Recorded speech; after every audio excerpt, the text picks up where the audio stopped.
Bonjour à toutes et à tous. Donc aujourd'hui, on va vous parler de conception durable à travers l'expérience de Fairphone et on va essayer de vous présenter tous les challenges derrière le fait de concevoir un téléphone durable et éthique. Alors, qui nous sommes ? Moi, je m'appelle Agnès. Donc chez Fairphone, j'ai plutôt un profil technique. Je lis de la partie software engineering, donc comment faire des téléphones qui durent, en luttant contre les monopoles comme Google, etc. Et je suis cofondatrice également en France d'une société qui s'appelle Ninja Squad, à base coopérative, et qui fait beaucoup d'open source et des livres à prix libre, sans DRM, etc. Et je suis également impliquée en France dans 2 collectifs, une conférence qui s'appelle Mixit, qui a lieu à Lyon, et qui met un fort accent sur l'éthique et la tech.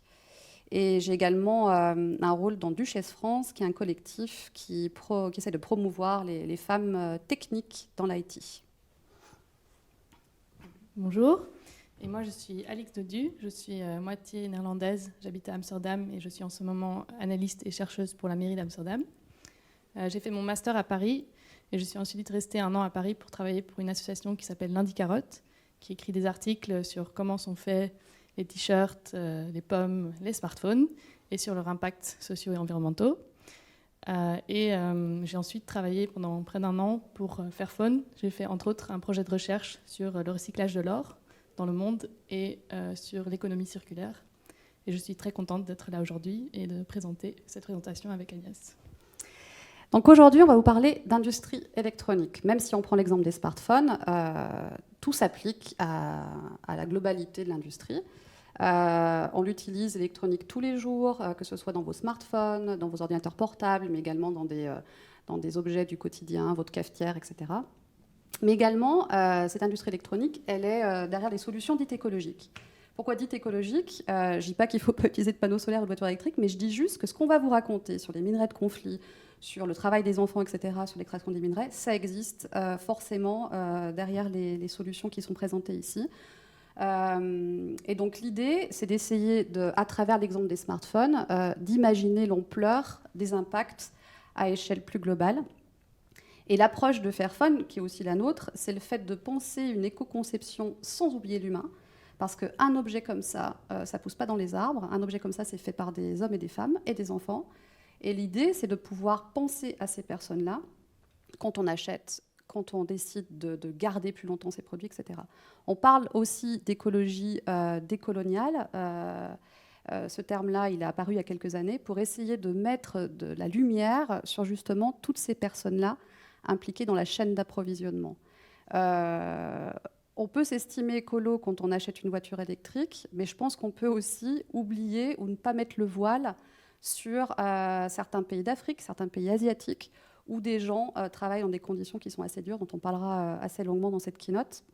Donc l'objectif, c'est d'essayer de promouvoir une écologie décoloniale et de penser une éconception en prenant compte de l'humain.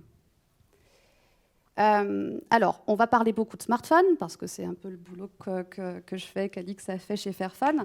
Quelques chiffres pour introduire le sujet. Donc aujourd'hui, on est à 1,5 milliard de téléphones produits par an, c'est hallucinant. Et le pire, c'est que c'est par an, et ça fait longtemps que c'est ce chiffre-là, qu'on a passé la barre du 1 milliard par an.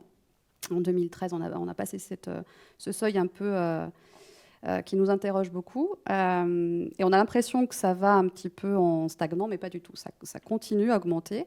Il y a un chiffre de l'ONU qui est sorti la semaine dernière qui dit qu'à l'heure actuelle, on a 8 milliards d'abonnements mobiles dans le monde, plus que d'êtres humains. Parce qu'aujourd'hui, la population mondiale, elle est estimée à 7,7, 7,8. Donc c'est quand même hallucinant, quoi. Et on en achète beaucoup et on les garde peu, ces téléphones. On utilise un smartphone un peu plus de 2 ans et demi, donc c'est quand même pas beaucoup. Et parce qu'on le casse, mais aussi parce qu'on veut suivre la mode, des téléphones qui se plient, etc., des choses qui ne sont pas forcément très utiles. Et donc du coup, l'autre tendance qu'il y a derrière, c'est que la plupart des téléphones qu'on jette ne sont pas recyclés. Moins de 20% sont recyclés. C'est ta spécialité, Alix, t'en parlera tout à l'heure. Et ça produit aujourd'hui une estimation de 50 millions de déchets électroniques par an. C'est le flux de déchets qui grandit le plus vite aujourd'hui dans le monde. Donc il y a forcément quelque chose à faire. Et ça représente, on dit généralement, ça représente 4500 tours Eiffel, donc de déchets électroniques par an. Donc Agnès, tu l'as très bien dit, l'industrie du smartphone, c'est une très grosse industrie. Et bien sûr, un téléphone, c'est aussi très important dans nos vies de tous les jours. Dans beaucoup de pays en voie de développement, pour beaucoup de gens, c'est le seul moyen de faire les finances, de faire tourner le business, et aussi bien sûr de garder contact avec ses amis, sa famille éloignée. Mais l'industrie du smartphone a aussi de gros impacts écologiques et des impacts sociaux. Pourquoi ? Parce que c'est un peu magique, un téléphone. Personnellement, je trouve que c'est assez impressionnant que ça fonctionne aussi bien, vu la complexité de l'électronique qu'il y a derrière. Donc c'est environ 200 composants, et ces 200 composants sont fabriqués à partir d'environ 40 matériaux différents. Donc il y a du plastique, il y a du cobalt, du lithium pour la batterie. Ça, c'est intéressant parce qu'il y en a dans la batterie des smartphones, mais il y en a aussi énormément, bien sûr, dans les batteries des voitures électriques. Il y a aussi de l'or, du cuivre pour les composants électriques. Et il y a aussi plein d'autres choses dont vous avez peut-être jamais entendu parler, comme de l'yttrium, du germanium, du gallidium, du serbium, du plomb, du silicium. Et la plupart de ces matériaux sont minés. Le plastique aussi, en fait, c'est miné, mais ça, c'est une autre histoire, c'est le pétrole. Ils sont minés parce qu'ils sont présents dans la Terre. Et on peut se poser la question de combien de matière il faut pour fabriquer un seul téléphone. France Nature Environnement a estimé qu'il faut environ 70 kg de matière pour fabriquer, utiliser et éliminer un seul téléphone. Et pourquoi on a besoin d'autant de matière ? C'est parce que quand on se trimballe dans une mine d'or ou de cobalt, on ne va pas trouver des gros blocs comme ça qui se trimballent sous la terre. Les matériaux, ils sont intégrés à la roche, à la terre, et il va falloir déplacer de grandes quantités de matière pour récupérer des quantités relativement petites. Et donc là, on voit le premier gros impact écologique de l'industrie minière, c'est qu'il faut détruire les écosystèmes sur des hectares. Et le deuxième gros impact écologique de l'industrie minière, c'est ensuite quand on va récupérer les minéraux, quand on va dissoudre la roche ou faire dissoudre les minéraux pour ensuite les récupérer. Par exemple, l'or se dissout dans le mercure, donc on utilise du mercure, ou bien on utilise de l'arsenic pour détruire la roche et garder l'or. On utilise donc des produits toxiques, de l'acide. Pour le serbium, c'est de l'acide sulfurique et du nitrique, ce genre de choses. Et là, on voit par exemple un lac d'acide au fond de la cuve. Ce n'est pas un lac naturel. On voit un camion d'acide et ces substances toxiques peuvent se retrouver dans la nature. Et là, c'est ce qu'on voit en haut, c'est une mine industrielle. Donc c'est Large Scale Mining, LSM. Mais ces produits toxiques, ils sont aussi utilisés dans ce qu'on appelle les mines artisanales. Et les mines artisanales, c'est un peu des auto-entrepreneurs, si vous voulez, mais c'est souvent des gens avec très peu de moyens, qui n'ont pas d'autres moyens de subsistance, et qui vont, avec leur propre matériel de bord, plus ou moins performant, creuser des tunnels, aller chercher l'or dans les rivières avec du mercure. Et là, bien sûr, c'est complètement irrégulé, et ça se retrouve automatiquement dans la nature. Donc, les deux sont très polluants. Et les mines artisanales, c'est aussi là, bien sûr, qu'il y a les gros impacts sociaux de l'industrie minière. Donc déjà, c'est des conditions de travail très difficiles. C'est du travail dur, de longues journées, il fait chaud. On se faufile à quatre pattes dans des tunnels très étroits. Il peut y avoir des accidents et on respire des poussières toxiques qui peuvent diminuer la durée de vie. Et tout ça, ça se passe dans certaines régions du monde, sur des arrière-fonds de conflits armés. Donc, par exemple, en Démocratique République du Congo, il y a plusieurs milices qui se partagent le territoire et qui se disputent le territoire, en fait, qui prennent possession des mines par la force, parce qu'elles sont armées, qui vont imposer des taxes aux mineurs qui n'ont pas vraiment le choix, et ces taxes sont ensuite utilisées pour acheter plus d'armes et perpétuent donc un conflit qui aurait pu peut-être s'éteindre. On parle de conflits armés, mais dans d'autres régions du monde, on parle aussi de corruption. Par exemple, en Colombie, il y a beaucoup d'or dans les rivières, dans la terre. Et là, ce n'est pas vraiment des milices, mais c'est des guérillas, des mafias qui vont imposer des taxes. Et le gouvernement colombien, par exemple, va attaquer ça, enfin, va combattre ça en considérant les mineurs eux-mêmes, qui souvent font ça depuis toute leur vie. Les mineurs sont considérés illégaux, leur matériel est détruit. Là, on voit la police qui détruit le matériel. Et ces mineurs se retrouvent donc coincés entre le gouvernement et entre les milices. Et ce qui est intéressant aussi de mentionner, c'est qu'en Colombie, en 2016, par exemple, il y avait 8 tonnes d'or produites par des mines industrielles. Et la Colombie a officiellement exporté cette année-là 64 tonnes d'or. Et donc tout cet or qui est en fait illégal, qui pollue la rivière et les forêts vierges, qui finance les milices, trouve son chemin via des intermédiaires, des faux papiers dans le système légal. Et Agnès va parler du dernier impact social des mines. Donc forcément le travail des enfants, ça, je pense qu'il y a eu pas mal de communication dans les médias sur le sujet. Si je prends juste l'exemple du cobalt, donc le cobalt, c'est 50% de la production mondiale de cobalt est faite en RDC, donc au Congo.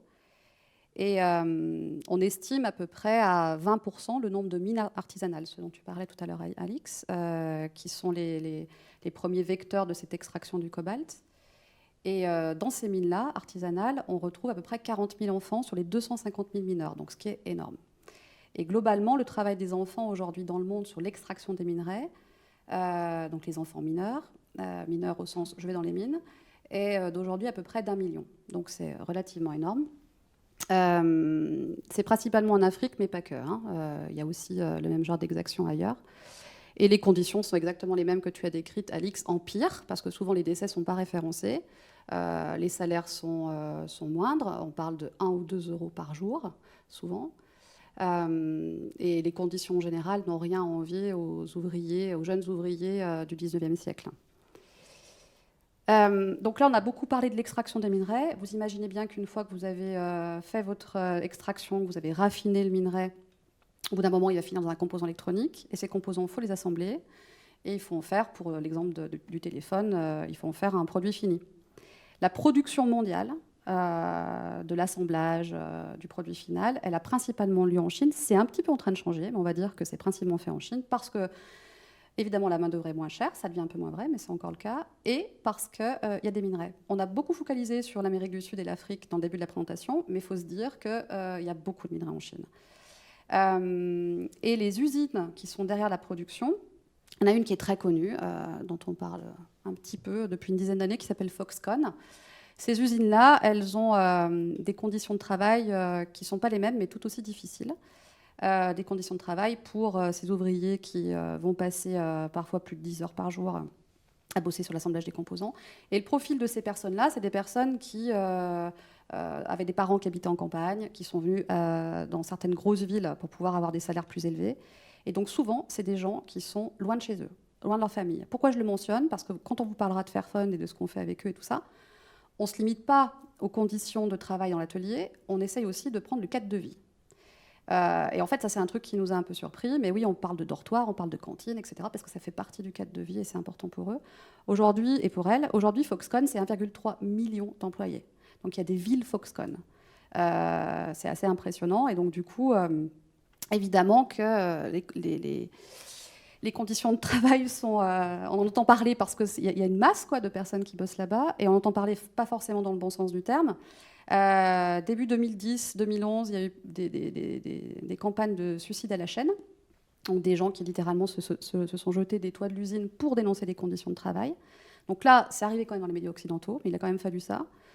Il faut dire qu'on ne sait pas si les conditions se sont vraiment améliorées. Il y a un peu moins de suicides, mais il y en a encore, dont on parle moins d'ailleurs. La deuxième chose, c'est l'emploi d'enfants de moins de 16 ans.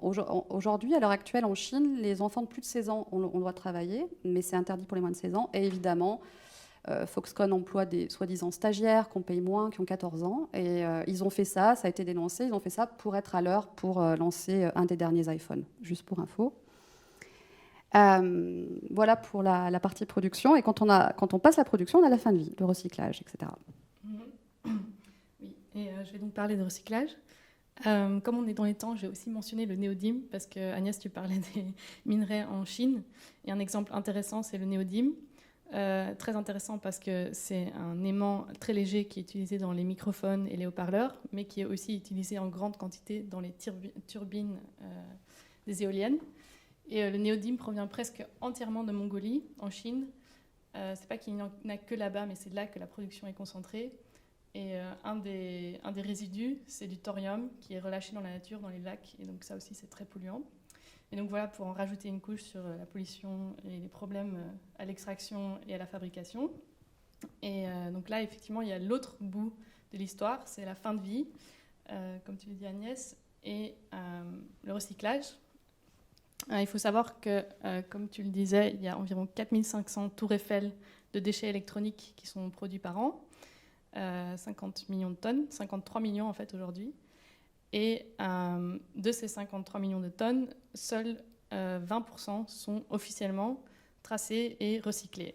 Donc collecter et recycler, qu'est-ce que ça veut dire ? Ça veut dire recycler dans une usine officielle avec de la technologie de pointe qui fait ça de manière efficace, donc qui récupère tous les matériaux et qui fait ça sans polluer, ou avec des filtres. Ce sont des procédés coûteux et polluants si on ne le fait pas bien. Et les 80% restants, en fait, on ne sait pas ce qui leur arrive. On sait que, donc une des conclusions déjà, c'est qu'il faut qu'on trace mieux nos déchets.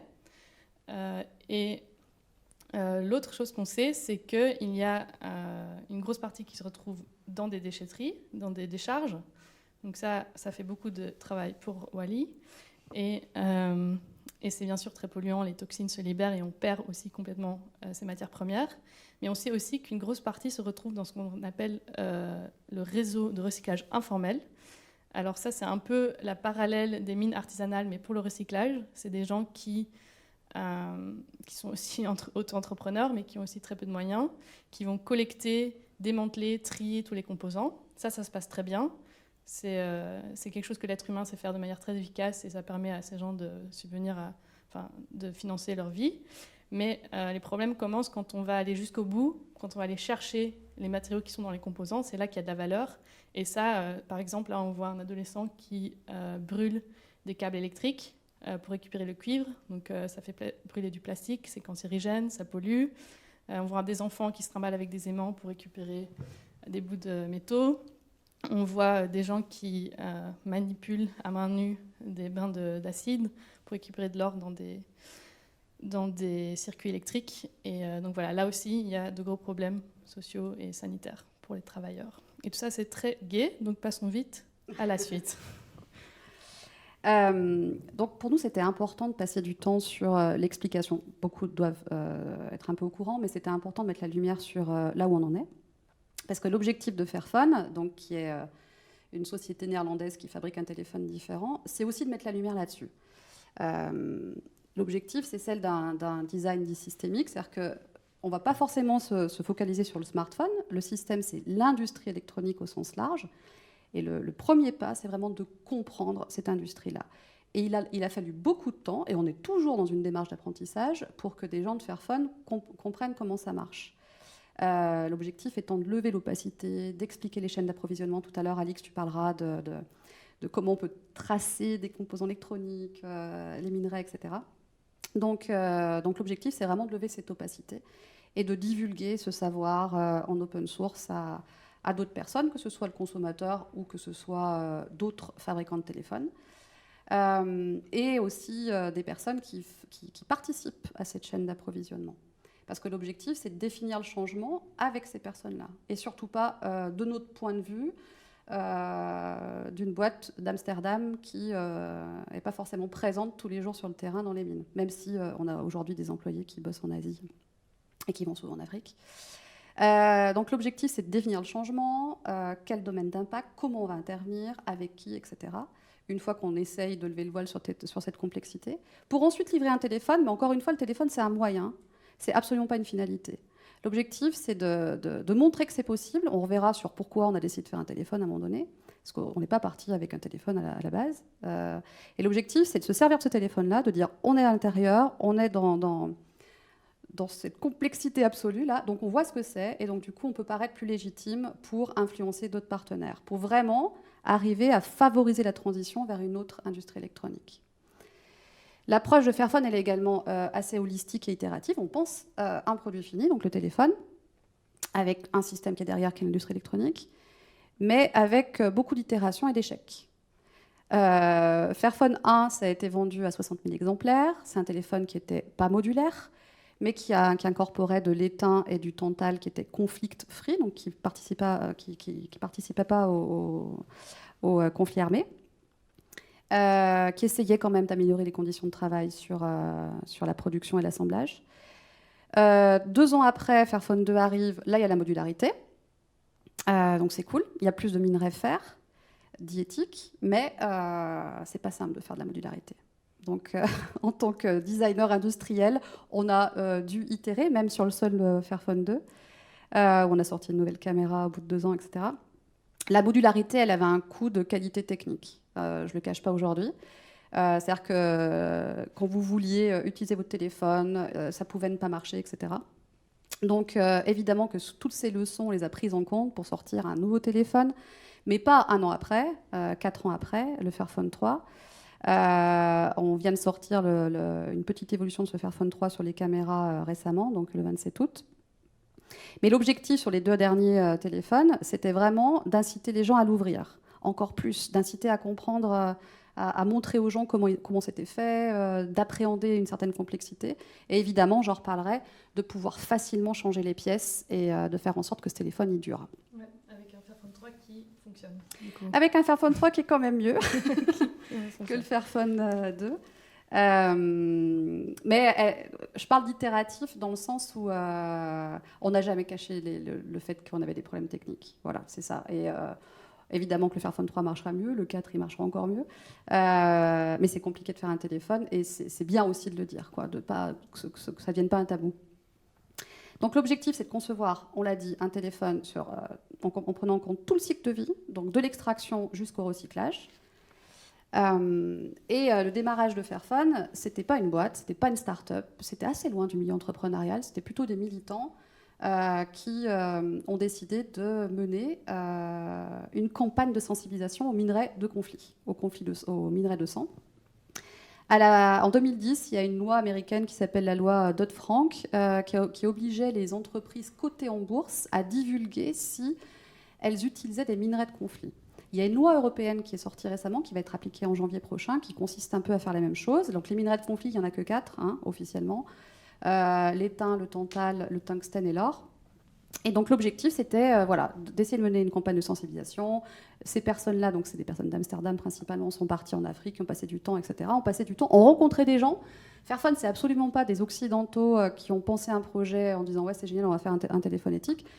C'est vraiment un projet qui s'est constitué avec des gens sur place. Donc beaucoup de travail avec des Congolais pour essayer de trouver les premières extractions éthiques de certains minerais. Le focus était principalement sur l'étain et le tantal au démarrage.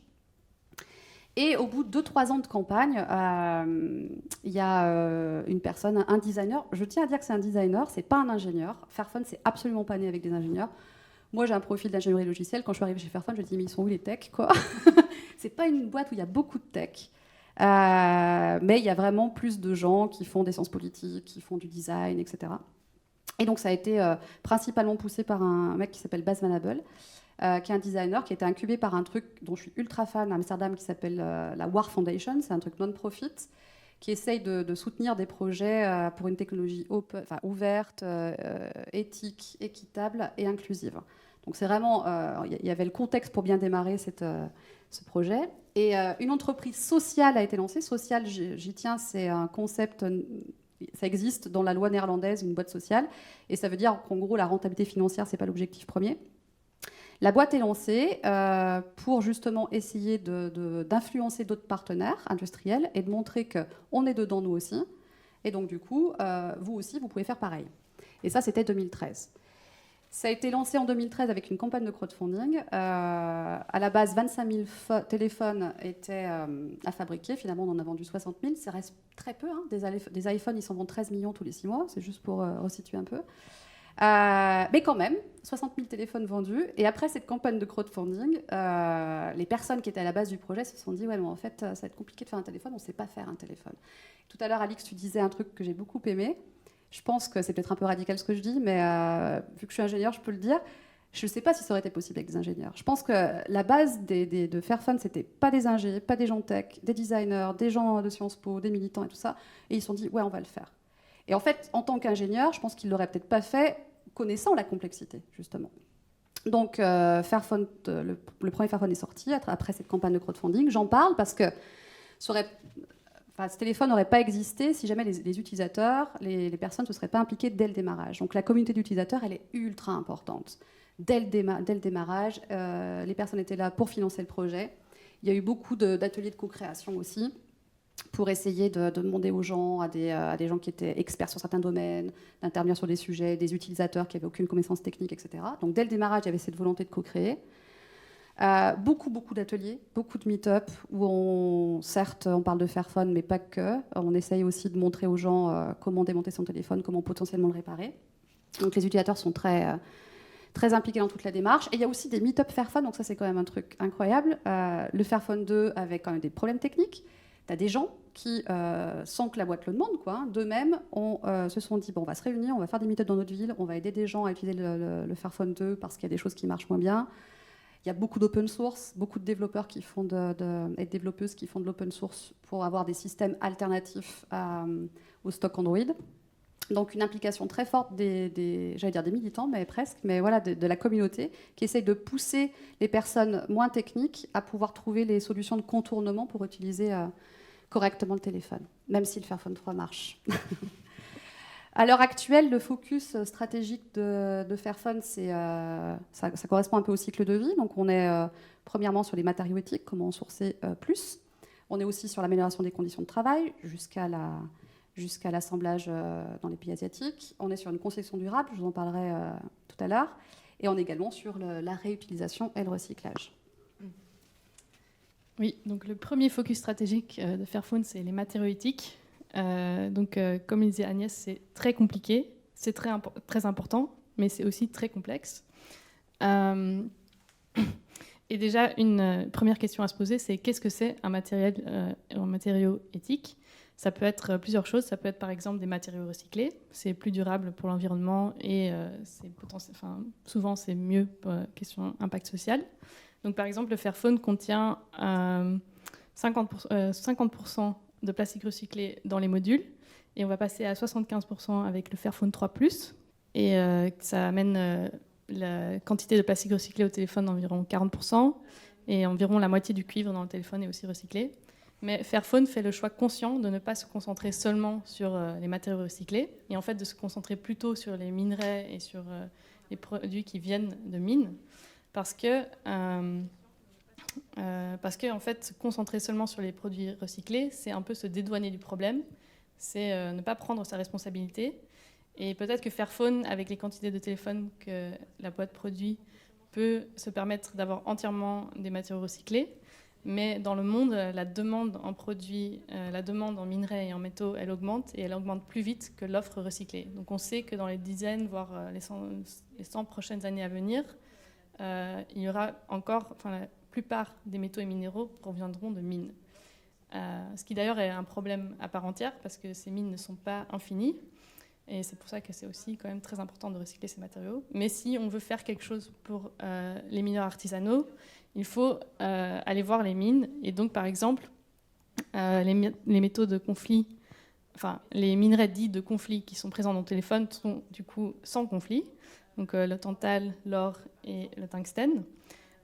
Et Fairphone va créer des contacts, créer des liaisons avec des mines qu'elle connaît et dont elle sait qu'elles ne financent pas les armes. Un des premiers projets de Fairphone aussi, c'était de travailler avec des NGO et un gouvernement pour envoyer l'armée pour protéger les mines. Voilà, c'est vraiment en ayant ce contact et en proposant un prix correct pour les minéraux et en proposant aussi un contact direct et un partenariat entrepreneurial stable qu'on arrive à changer lentement la situation. C'est aussi comme ça qu'on va, par exemple, combattre le travail des enfants dans les mines et en fait améliorer toutes les conditions de travail et de vie des mineurs artisanaux. Ça ne se fait pas du jour au lendemain et c'est pour ça que la plupart des métaux dans le téléphone ne sont pas certifiés Fairtrade. Donc l'or est certifié Fairtrade. Le Fairphone 2 était le premier produit électronique à contenir de l'or Fairtrade. Mais les autres métaux sont dits éthiques ou fair parce que justement, il faut accepter que les minéraux ne sont pas équitables de base pour pouvoir lentement améliorer la situation. Alors ça, c'est la première partie de l'équation en ce qui concerne les matériaux éthiques. Mais ensuite vient le gros challenge d'intégrer ces matériaux à sa chaîne de production. Donc Agnès, tu l'as bien dit, c'est très complexe. Voilà, là, on voit une carte du monde. c'est des liaisons entre plein de mines dans le monde et des usines dans des endroits différents. Et la loi de Dodd-Frank, par exemple, n'a pas eu comme effet de diminuer de diminuer la quantité de matériaux, de minéraux de conflit dans notre électronique. Cette offre, elle existe pour une raison, c'est parce qu'il y a une demande. Donc elle a juste eu pour effet que les matériaux étaient passés en contrebande au-dessus de la frontière et vendus à partir d'un autre pays, ce qui a rendu toute l'histoire encore plus opaque, encore plus difficile à améliorer en fait. Donc la première étape, c'est vraiment d'accepter qu'il y a le problème, d'accepter qu'on a un produit qui n'est pas éthique pour pouvoir le changer. Et ensuite, essayer de comprendre ce qu'il y a dans sa chaîne. Donc Fairphone a publié un bouquin avec toutes les usines, plus d'une soixantaine d'usines présentes dans la chaîne. Et donc comment on fabrique un téléphone? Il y a l'usine d'assemblage tout au-dessus qui va assembler les différents composants, donc environ 200 composants. Ces composants, ils sont fabriqués dans d'autres usines. Et ces autres composants ont potentiellement des sous-composants. Donc là, par exemple, on voit le moteur à vibration. Et on voit tous les différents petits composants qu'il y a dans ce moteur à vibration. Et beaucoup des composants qu'on voit ici au début sont fabriqués dans d'autres usines. Par exemple, le marteau, le contrepoids en tungstène. Et donc, ces usines de composants ont des partenariats avec des usines de sous-composants. Ensuite, ces sous-composants sont fabriqués dans à partir de matériaux ou à partir de encore sous-composants. Donc vraiment, on a une espèce d'explosion, une racine très complexe d'usines. Et toutes ces usines vont une à une se procurer ou s'approvisionner en matériaux. Et là, on perd vraiment la traçabilité parce que ces matériaux sont travaillés dans des raffineries pour être épurés. Ça, c'est de la haute technologie. Donc, c'est des usines, des grosses usines. Il n'y en a pas beaucoup dans le monde. Donc, voilà, ça fait des racines comme ça, jusqu'à des usines qui vont s'approvisionner en matériaux à un point plus central. Et ces raffineries s'approvisionnent à plein de mines différentes, des sources recyclées. Et bien sûr, on ne sait pas du tout qu'est-ce qui vient d'où. Donc, une usine ne pourra pas vous dire quel métaux est présent dans ses composants. Donc, vu la complexité, il faut faire des choix. On ne peut pas changer toute la chaîne de production en une fois. Donc, Fairphone a choisi les 8 matériaux qui sont présents en quantité relativement grande dans le téléphone, ce qui permet d'avoir un peu de poids lors des négociations et de vraiment avoir un impact sur la chaîne. Et les 8 matériaux qui sont présents en grande quantité et qui ont aussi un impact social et environnemental malheureusement négatif sur plein de fronts différents. Donc il y a le cobalt, l'or, l'étain, le lithium, le tungstène, les néodymes et le plastique. Et on peut parler par exemple du tungstène. Je mentionnais le moteur à vibration tout à l'heure. Donc le tungstène, c'est une matière très dense et relativement peu chère qui tourne. Et c'est ça qui fait vibrer le téléphone. Et Fairphone a donc trouvé l'usine, enfin, a été parlé à l'usine d'assemblage, qui lui a dit quelle usine fabrique le moteur, qui lui a dit quelle usine fabrique le contrepoids, jusqu'à trouver l'usine qui parle directement avec la raffinerie, et ensuite persuader cette usine de passer par une autre raffinerie, qui est une raffinerie européenne. Et là, on a plus de contacts, on a plus de traçabilité. Et cette raffinerie va ensuite s'approvisionner en tungstène à une mine connue et conflict-free. C'est comme ça que petit à petit, composant par composant, matériau par matériau, on arrive à améliorer le contenu du téléphone. Donc ça, c'est pour un matériau, donc imaginez pour 40. Et donc ça, c'est le livre dont tu parlais, même si on démarre sur 8 matériaux, on est aujourd'hui à 8, du coup, on publie tout, quoi. On publie tout. Qui a produit tel composant, tel sous-composant de tel composant électronique, etc., pour qu'éventuellement d'autres producteurs de téléphones se l'approprient. On va vous parler de conditions de travail. Donc les conditions de travail, si je vous parle par exemple des usines avec lesquelles on travaille en Chine, parce qu'aujourd'hui on travaille beaucoup avec la Chine, on a une usine qui a notre téléphone. Et là, on a amené un travail assez intéressant où, en fait, on a essayé de ne pas venir avec notre propre vision de ce que pourraient être des bonnes conditions de travail, mais où on a vraiment bossé avec les ouvriers, les écouter et les impliquer dans toutes les négociations. Donc la voix des travailleurs, c'est celle qu'on suit. Donc beaucoup d'interviews. On a un travailleur chinois qui est à demeure dans l'usine et qui bosse avec eux. Parce que le concept d'union, de syndicat, est quand même pas évident en Chine. On vise un revenu dit décent et pas minimum, parce qu'on verra que le revenu minimum ne suffit pas aux gens pour vivre. Et on vise, au lieu de viser une conformité vis-à-vis d'une législation, on vise vraiment la satisfaction de ces gens. Donc régulièrement, on leur demande s'ils sont contents, s'ils ont des voies d'amélioration, etc. Le focus, il est du coup, dans ce qu'ils choisissent, dans ce qu'elles choisissent étant la priorité, il est sur la sécurité des ateliers, ça c'est sûr, mais aussi sur la qualité des repas, sur le nombre de personnes dans les dortoirs, sur la propreté des espaces communs, la propreté de la cantine, la qualité de la nourriture, etc. Mais quand même, le nerf de la guerre, c'est les sous. On pourrait voir avec notre point de vue d'occidental, ouais, ça serait bien de réduire les horaires de travail, etc. Et voilà, ça peut être la première idée qu'on peut avoir, faire en sorte que les gens bossent plus 60 heures. Mais en fait, les personnes là-bas peuvent bosser 60 heures parce qu'ils ne sont pas assez payés. Et donc, du coup, ils font des heures sup pour avoir un revenu décent. On a fait un sondage, on a bossé avec eux. Personne, dans toutes les personnes qu'on a interrogées, il n'y a pas une personne qui a été forcée de faire des heures sup. Il n'y a jamais eu quelqu'un qui lui a mis un peu la pression pour que cette personne fasse des heures sup. C'est vraiment un choix, mais c'est un choix qui n'en est pas un. Tout ça pour atteindre un revenu décent. Donc, ce qu'on a visé, c'est un revenu décent. Un revenu décent, selon eux et elles, c'est 650 € par mois au lieu de 260, qui est le revenu minimum. Donc, on s'est dit, OK, on va le faire. Et OK, on va le faire, je reste humble, c'est 1,5 € par téléphone. OK ? Donc, on produit 100 000 téléphones par an. Ça nous coûte 1,5 € de payer ces gens 650 €. Okay, c'est juste pour donner des chiffres qui parlent d'eux-mêmes. Si tout le monde faisait ça, parce que faire fun aujourd'hui dans cette usine, c'est 10%. Ça représente 10% du boulot à faire. Donc, si les 90% restants, donc je ne les connais pas, hein, ces clients, mais imaginez les gros Samsung, Sony, etc., faisaient pareil, tout le monde aurait un revenu décent. Donc, on a fait ça. Et en fait, les gens nous ont dit sur place, ouais, mais en fait, quand on a dit comment vous voulez qu'on le fasse, on vous paye tous les mois, etc., ils ont dit non, mais en fait, on va le partager. On va le partager avec 100% des travailleurs.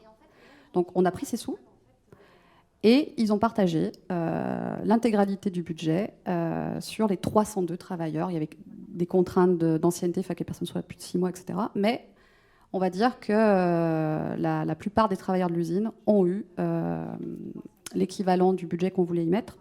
Et ça représentait pour chaque personne 785 €, donc à peu près 3 mois de salaire. Donc on a parlé de l'amélioration des conditions de vie. On va parler maintenant de conception durable. Donc ça, c'est un peu mon truc, là. Je bosse beaucoup là-dessus chez Fairphone, plus sur le software. Donc conception durable, ça veut dire comment on fait un téléphone qui dure. Le téléphone le plus durable, c'est quand même celui que vous avez. Hein.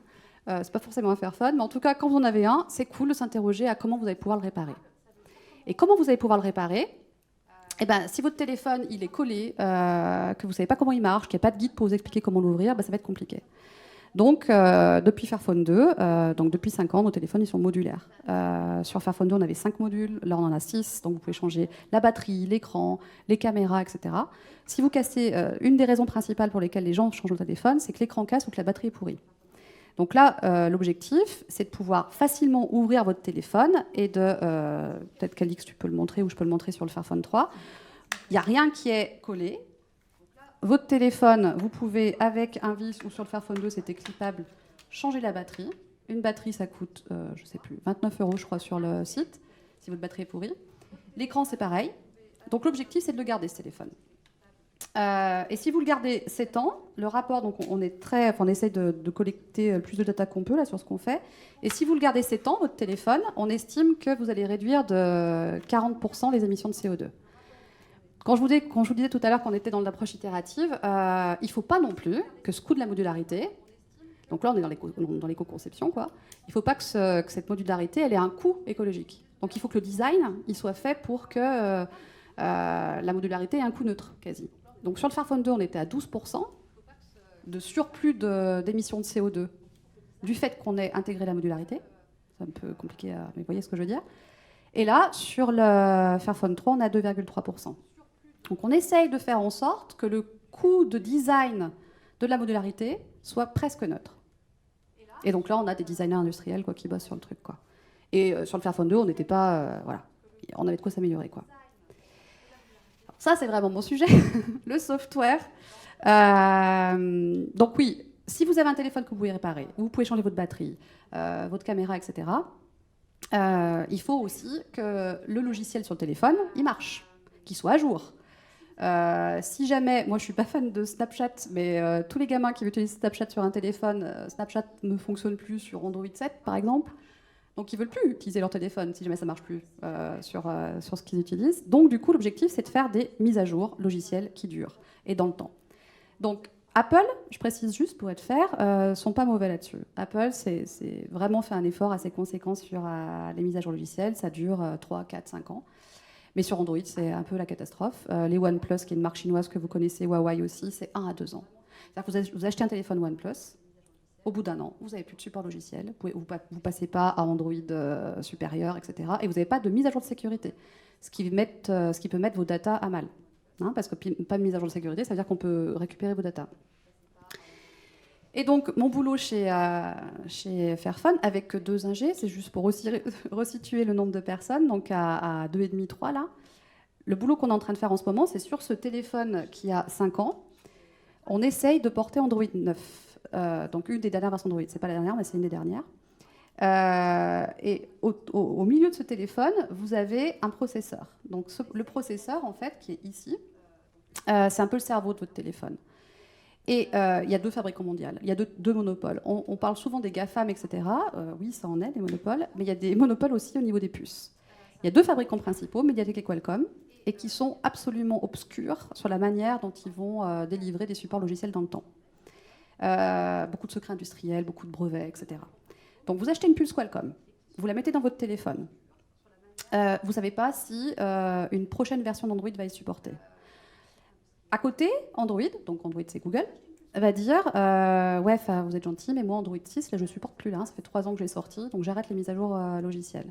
Donc vous êtes entre 2 monopoles où Qualcomm ne veut pas supporter une prochaine version d'Android, mais l'ancienne, Google ne veut plus la supporter. Et donc notre taf, à 2,5 là, c'est d'essayer de développer les lignes de code pour essayer de mapper ces 2 systèmes, quoi. Donc c'est très bas niveau, c'est très... enfin voilà, j'ai remis la tête dans du C, des langages que je faisais depuis longtemps. Mais voilà, c'est vraiment tricky, mais on est trois, quoi. Donc imaginez si tous les ingénieurs de Samsung s'y mettaient. Donc c'est techniquement possible. S'il y a 3, on a aussi quelques partenaires le font avec nous. Je pense que c'est jouable, techniquement.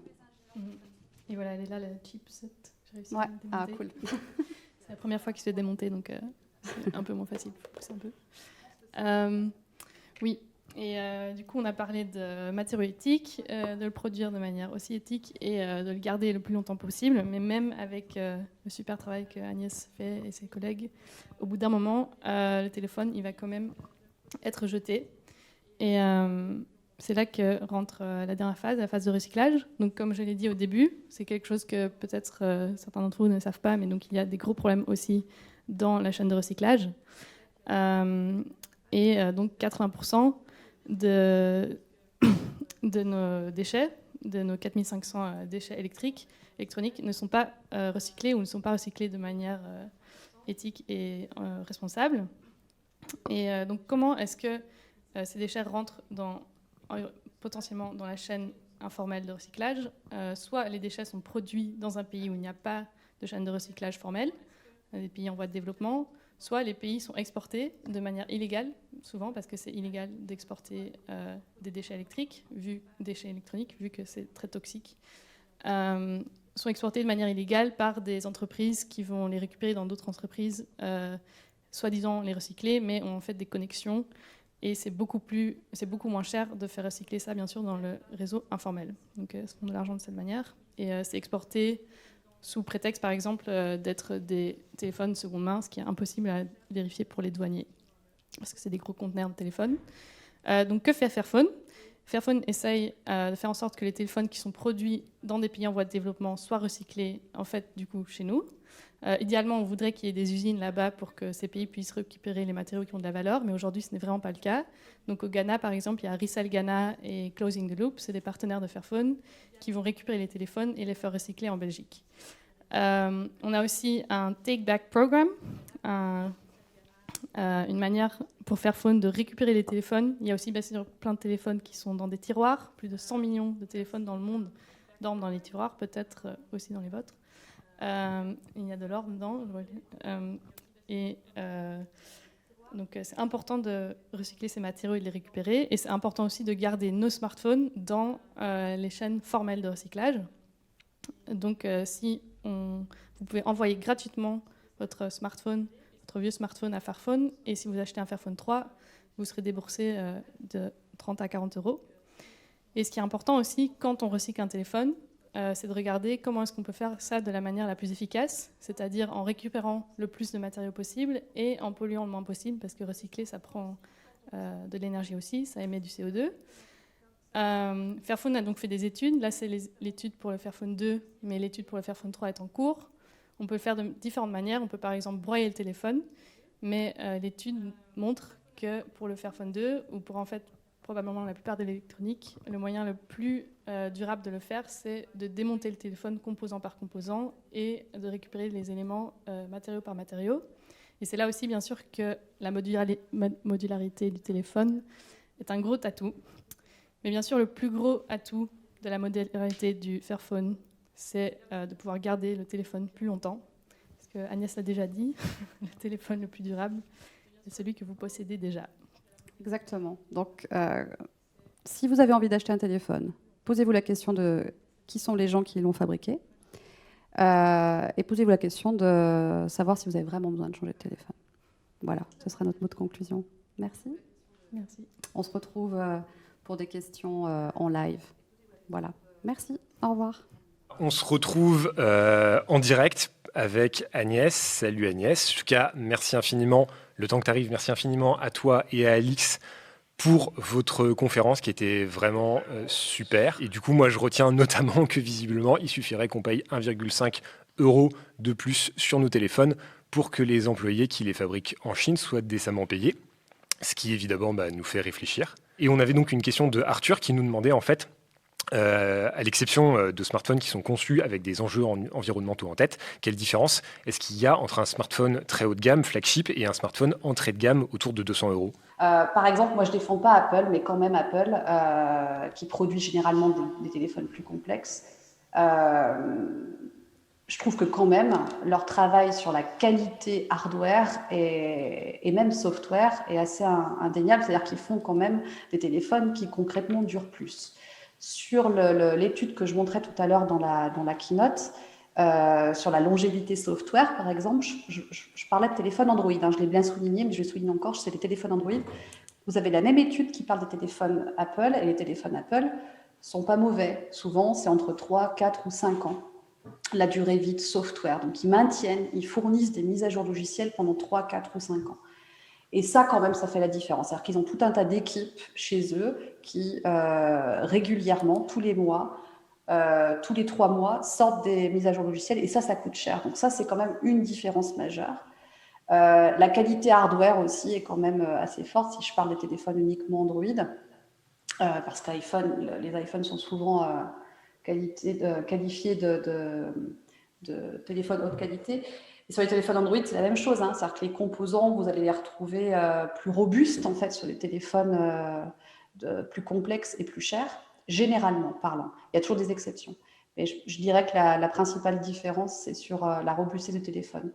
Donc, même si ce n'est pas tout à fait vrai pour toutes les marques, quand vous achetez un téléphone qui coûte en général plus de 500 €, vous avez souvent des matériaux qui sont un peu plus robustes. Mais il y a des exceptions.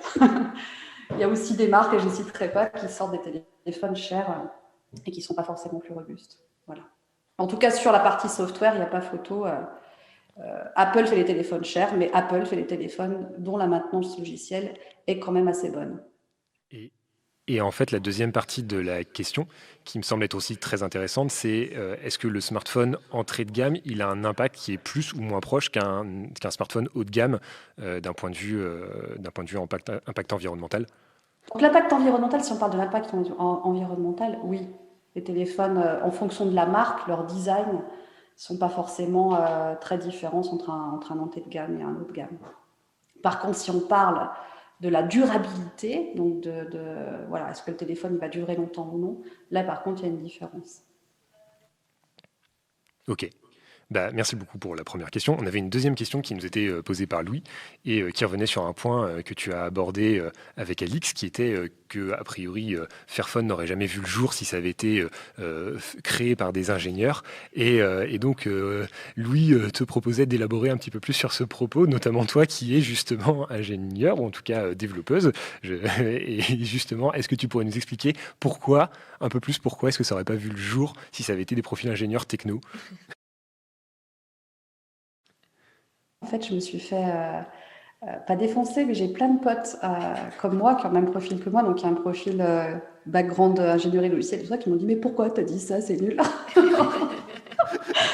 Ouais, alors désolé, hein. Mais bon, voilà, moi je suis plutôt un profil technique, donc je me mets dans ce truc-là. Non, je dis juste en fait que pour une personne comme moi, par exemple, en connaissant, et encore moi j'ai plutôt un profil software que hardware, mais si jamais un profil comme le mien avait su toute la complexité que ça représentait de construire un téléphone, je suis pas sûre qu'on s'y serait lancé, quoi. C'est ça que je voulais dire. Je pense que quand l'équipe originelle de Fairphone s'est lancée dans le truc, il n'y avait pas forcément de grosses compétences techniques au début. Je parle des 3-4 personnes qui étaient autour de Baz Vanabel, là. Ils n'avaient pas forcément un profil technique très pointu, mais ils avaient cette créativité-là en disant « mais c'est pas grave, on va essayer, etc. » Ils auraient su la complexité, je ne sais pas s'ils l'auraient fait, quoi. C'était ça que je voulais dire. Parce que c'est vraiment... Et moi-même, quand j'ai postulé chez Fairphone, j'imaginais pas que c'était aussi complexe, en fait. J'imaginais pas qu'il y avait autant de composants, autant de difficultés d'arriver au niveau du business lui-même, du design, quoi, d'arriver à engager les partenaires dans ce que nous, on voulait, etc. Cette complexité-là, je ne la maîtrisais pas. Et je ne dis pas que j'aurais pas postulé si j'avais imaginé cette complexité-là, mais je pense plus au départ de l'histoire. Voilà. L'histoire de Fairphone, elle vient d'une bande de 3 ou 4 personnes qui lancent une campagne activiste sur les minerais de conflit et qui disent « Ok, on va le faire ». Mais voilà, je pense qu'ils n'étaient pas conscients, et je dis je pense, mais je le sais, hein, ils le disent eux-mêmes, quoi. Ils n'étaient pas conscients de cette complexité-là. Mais ils avaient cet esprit assez créatif qui les a poussés à le faire. Alors c'est un peu raccourci, je m'excuse pour tous les ingénieurs. On peut aussi être créatif quand on est ingénieur, hein, c'est pas du tout ce que je veux dire. Je dis juste que vraiment s'attaquer au smartphone, c'était vraiment pas le plus simple, quoi. Voilà, c'est ça que je voulais dire. On a bien compris le message. Et il y avait une question en fait de Gabriel qui est assez dans la lignée de ce que tu viens de dire et qui en fait pose la question de l'origine de Fairphone, où vous avez mené tout ce travail de négociation, d'enquête sur place, en Afrique notamment, pour aller trouver des NIML qui soient conflict-free. Et comment est-ce que vous avez réussi à financer cette période-là? Et en fait, quel est le business model pour que ce soit rentable derrière? Et notamment donc, le MVP qui intéresse Gabriel. Ouais. C'est pareil, hein, ça rejoint la même folie du projet. C'est-à-dire que Fairphone, c'est pas encore une entreprise rentable. On vit encore sur des prêts bancaires, on vit encore sur des investissements. On espère en fait pourquoi on veut être rentable, pourquoi on veut vendre des téléphones. C'est juste pour montrer aux autres qu'on est crédible en fait, pour montrer aux autres fabricants qu'on peut faire un téléphone avec des volumes décents pour être crédible auprès des autres partenaires. Mais ce n'est pas encore une entreprise rentable. On a énormément investi dans des trucs qui ne sont absolument pas rentables. Et pas que sur le côté éco-conception, etc., aussi sur le fait de payer des mines, des partenaires en Afrique et en Asie, et en Afrique du Sud, et en Amérique du Sud, de manière décente, quoi. Voilà, on n'a pas encore atteint l'équilibre, mais c'est pas grave. Comme n'importe quelle entreprise sociale, on a d'autres indicateurs. Il n'y a pas que la réussite financière, il y a aussi le fait de viser, ce que je dis dans la keynote, de viser le fait d'influencer tel ou tel partenaire industriel, de viser le fait que nos actions aient un impact sur plusieurs milliers de personnes sur toute la supply chain. Tous ces KPI-là, tous ces indicateurs-là, ils sont aussi importants pour nous, pour notre réussite. Alors, heureusement qu'on a des investisseurs. Il faut savoir aussi que Baz Vanabel, le fondateur de la boîte, il est toujours assez vigilant sur qui rentre au capital ou pas. Pour pas qu'on se fasse manger en termes de stratégie, je dirais. On a essayé d'être transparent là-dessus. Hein. On a des impact reports qui parlent de qui est dans le capital de Fairphone. Tout ça, vous pouvez le trouver sur le net. Parce qu'effectivement, en fait, si on reste dans cette stratégie où on n'est pas encore rentable, mais c'est pas grave, on espère l'être bientôt, ça veut dire qu'il faut que les investisseurs suivent. Donc, on a un board où il y a des investisseurs qui mesurent notre réussite, non pas que sur des critères financiers. Ça, c'est super important, il faut que ça dure. Mais du coup, est-ce que c'est pas un petit peu contradictoire avec le fait que vous cherchez systématiquement à avoir une industrie qui va être plus vertueuse et donc de fait, vous consacrez énormément de coûts là-dessus, enfin j'imagine d'investissement. Et donc si vous êtes déjà pas rentable, est-ce que vous allez tenir dans la durée si vous n'arrivez pas non plus à vendre des centaines de milliers d'exemplaires par an? Après, on n'est pas les seuls à pas être rentables, hein. Il y a plein de boîtes qui perdent de l'argent, hein, encore, qui sont dans une phase de scale, quoi. Donc, non, c'est pas très grave. Il faut juste qu'on ait assez de courage pour rester. Je veux dire, ça serait, si Fairphone commence à moins vendre de téléphone, là, on se poserait des questions. On se dirait, bon, ok, on a raté un truc, voilà. Mais pour le moment, c'est plutôt cool. On continue à vendre plus de téléphones, sans en sortir un tous les ans. Donc c'est bien. Je dis juste, il y a pas mal de gens qui nous ont demandé pourquoi vous sortez. On a sorti fin août un Fairphone 3 Plus, alors qu'on a sorti l'année dernière un Fairphone 3. Mais je veux dire, l'objectif, c'était un upgrade du Fairphone 3. C'est-à-dire que vous pouvez toujours. Notre objectif, c'est de pas de sortir des téléphones tous les 6 mois ou tous les ans comme les autres fabricants, mais c'est vraiment de pouvoir mettre à jour votre téléphone régulièrement, quoi. Donc, tout en ayant tout un tas de programmes qui touchent les travailleurs sur toute la supply chain. Et ce truc-là, on veut le garder. Qu'on ne soit pas tout de suite rentable, c'est pas un problème. Par contre, si jamais on avait une baisse sur le volume de vente, ça serait plus inquiétant, quoi. Et pour le moment, c'est pas le cas. Justement, on a une question de Thierry qui dit est-ce que le client Fairphone reçoit un kit d'information qui permet d'évangéliser ses proches justement pour augmenter le nombre de ventes de Fairphone? Alors, on paye aussi des gens, au-delà des gens qui extraient les minerais et qui assemblent le téléphone. On a aussi pas mal de gens sur la partie knowledge, donc support et tout ça. Et vous allez sur notre site web, vous avez plus de 350 articles sur apprendre à réparer votre téléphone, apprendre à l'utiliser, expliquer d'où viennent les minerais, etc. Je pense qu'on a encore du boulot sur la clarté de tout ça. Je pense que quand vous arrivez sur le site de Fairphone, c'est pas encore ultra clair, mais par contre, on a investi énormément de temps sur l'écriture de toute cette histoire et de tout j'aime pas le mot évangélisation, mais prosélytisme positif, quoi, on va dire. Quand vous êtes un client qui connaît pas Fairphone, vous avez accès à toute cette information-là et à toute une communauté d'utilisateurs qui nous a aidés à faire ça. Donc ça aussi, je le souligne, c'est pas que les employés. C'est aussi toutes les personnes qui font partie de la communauté, qui organisent les meet-up, etc., quoi. Alors, je crois que Alix vient de nous rejoindre justement pour les toutes dernières minutes de cette partie. Peut-être le temps qu'elle nous rejoigne. Justement, il y avait une autre partie qui vient après dans les questions, qui est plus qu'est-ce qu'on peut faire nous à titre individuel, et notamment Léopoldine qui nous demande à l'heure actuelle que faire de nos téléphones défectueux et ou non utilisés pour qu'ils soient recyclés proprement dans une usine officielle comme les 20% évoqués dans votre conférence. Vous nous l'envoyez, on s'en occupera. Donc Alix, tu parlais du programme de Take Back qu'on a. Évidemment qu'on ne recycle pas que les téléphones Fairphone. Mais il y a aussi tout un tas d'autres partenaires qui font ça, hein. En Europe, il y a Closing the Loop qui fait ça, donc qui s'assure de recycler les téléphones d'une manière propre. Vous avez aussi des déchetteries qui le font bien, hein. Moi, ça dépend lesquelles. Vous devez poser la question quand vous allez dans une déchetterie, mais il y a des déchetteries qui font le boulot, qui sont en lien avec des partenaires qui le recyclent de manière propre. Donc, il y a des possibilités. Il n'y a pas que Fairphone, quoi. Mais il faut être vigilant là-dessus, quoi. De la même manière qu'il faut être vigilant sur l'acte d'achat, il faut être aussi vigilant sur l'acte de recyclage. Mais déjà, si vous êtes dans une démarche de recycler, c'est bien.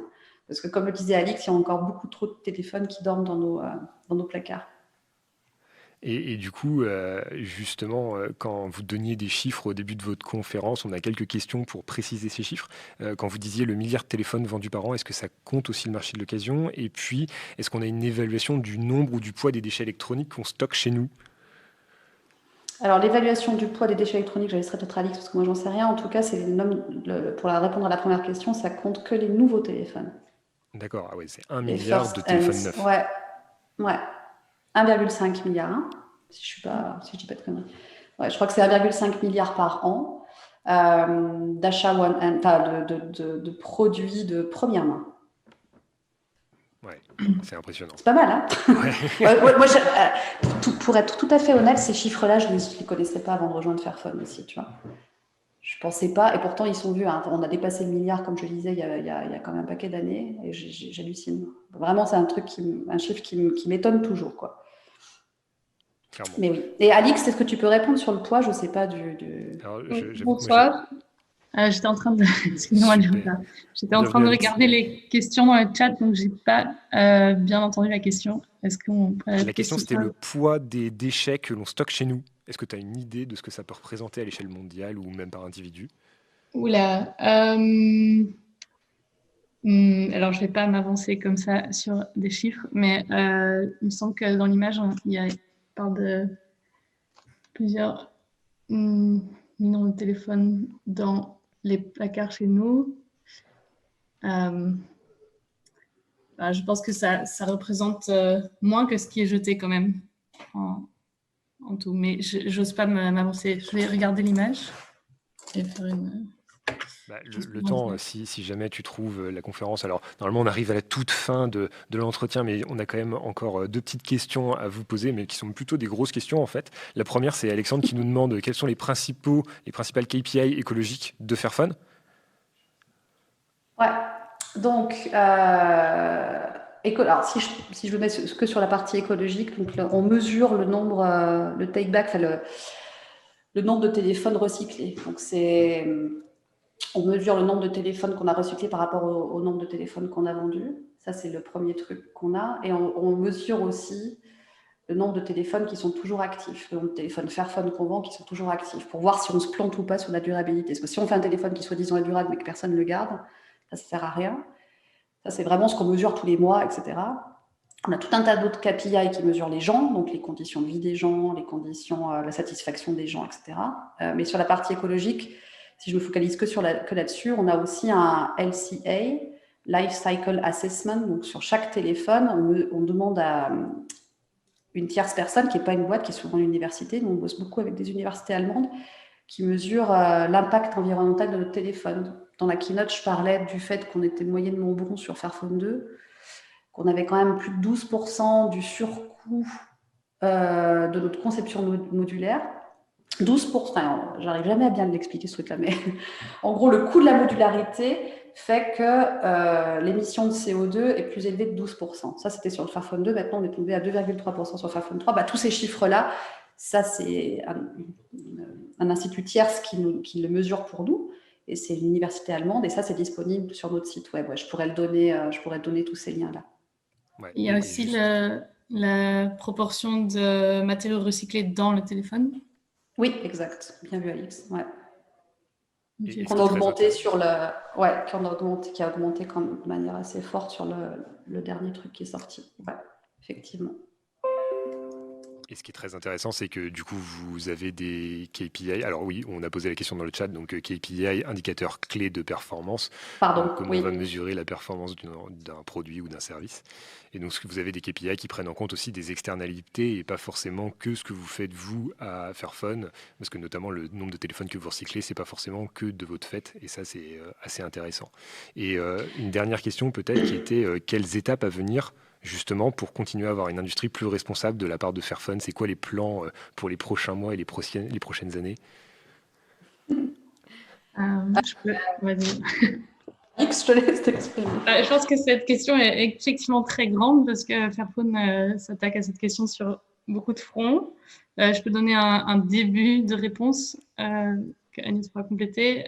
Le Fairphone vient de lancer le Fairphone 3 Plus, dont la principale amélioration en fait est qu'il est plus responsable.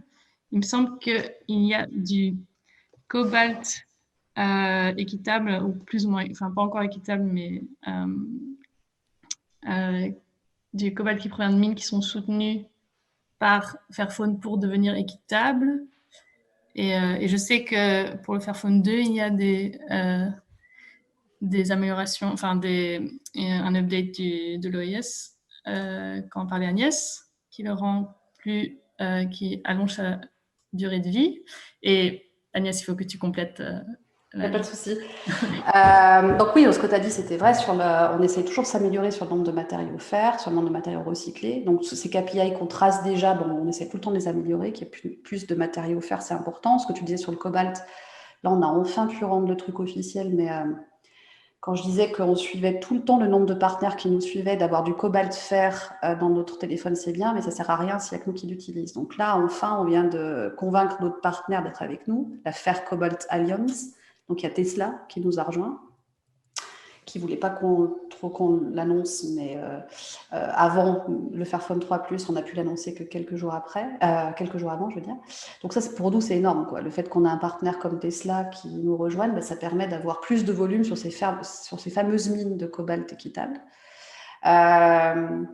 Après, ce qu'on veut essayer de faire, donc ça, c'est les KPI qu'on mesure toujours. Donc le nombre de personnes qu'on impacte, de personnes qui fabriquent le téléphone, qui extraient les minerais, etc. Le nombre de téléphones recyclés, le nombre de téléphones toujours actifs. Tout ça, on veut évidemment tout le temps s'améliorer là-dessus. Là où on aimerait, ça c'est plus ma partie, mais c'est pas grave, je vais quand même en parler. Et puis en plus, c'était une question sur le chat, je l'ai vu. Après, ce qu'on veut essayer de faire de vraiment nouveau, et qui n'est pas encore tout à fait bien communiqué, ou sur lequel on a encore investi peu de temps, c'est tout le côté privacy. Donc, on s'est joint à eFoundation, qui est un partenaire qui permet de livrer un téléphone dégooglisé. Ça, c'est un projet assez récent dans l'histoire de Fairphone. On avait déjà un OS open qui s'appelait Fairphone Open, mais qui n'avait pas beaucoup d'applications alternatives quand on le délivrait. Là, eFoundation, on passe à autre chose. C'est vraiment des gens qui sont focalisés que là-dessus. Et je suis très, très enthousiaste de ce partenariat.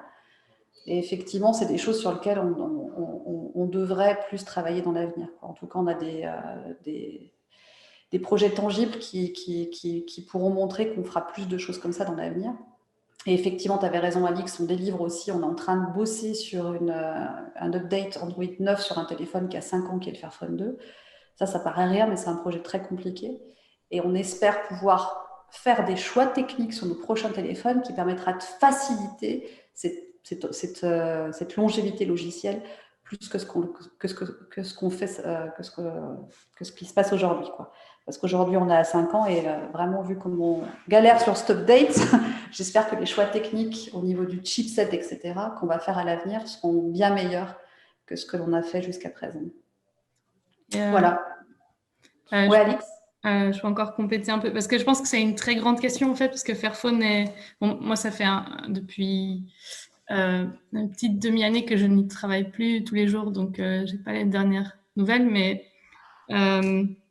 Fairphone est constamment en train d'améliorer petit à petit sur le plan des matériaux, donc sur le plan des matériaux équitables et le plan des matériaux durables. Et on en a parlé dans la présentation, c'est donc une quarantaine de matériaux différents, dans 200 composants différents.